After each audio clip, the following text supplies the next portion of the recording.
I want to talk to you today about frustration. All of us have moments of frustration from time to time that for the most part just come and go. But frustration can become especially challenging on us and those around us when frustration is ongoing. I wish it weren't the case, but there have been seasons of frustration in my life.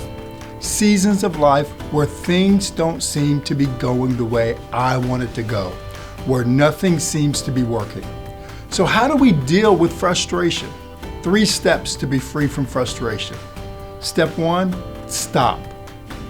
Too often, we just press through frustration and hope that things will get better. But the more we press, the more things don't work and the more frustrated we become. It affects our relationships, it affects our energy level, it affects our jobs and work, it affects everything. But so many people just learn to live with frustration. One of the reasons God gave us emotions is to warn us when something is wrong. But if we're too busy or too stubborn to stop and acknowledge our frustration, we'll never find out what's wrong. Step 2, be honest. The worst part of seasons of frustration is regardless of where the frustration came from, it spills over into every area of life. This can make it difficult to identify why we're really frustrated. Often we blame other things, we blame other people. We think if they would change, if circumstances would change, then I wouldn't be so frustrated.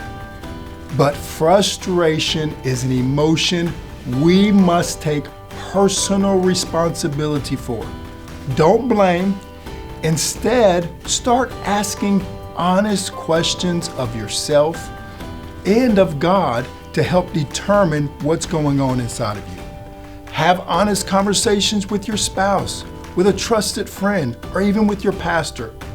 As you are honest and open up with yourself, with God, and with others, you'll begin to see clearly where the frustration is coming from. Last, trust God. The Bible says that God frustrates the proud, but gives grace to the humble. Why does God frustrate us? Because pride leads to destruction. God frustrates us. He resists us in our pride because He sees where pride leads to destruction. He doesn't want that for your life or my life. He frustrates us in essence because He loves us. You can trust God because He loves you. Regardless of where your frustration is coming from, you can give it totally to God and trust Him and be free from your frustration. I hope that helps you and gives you a little something to grow on. God bless.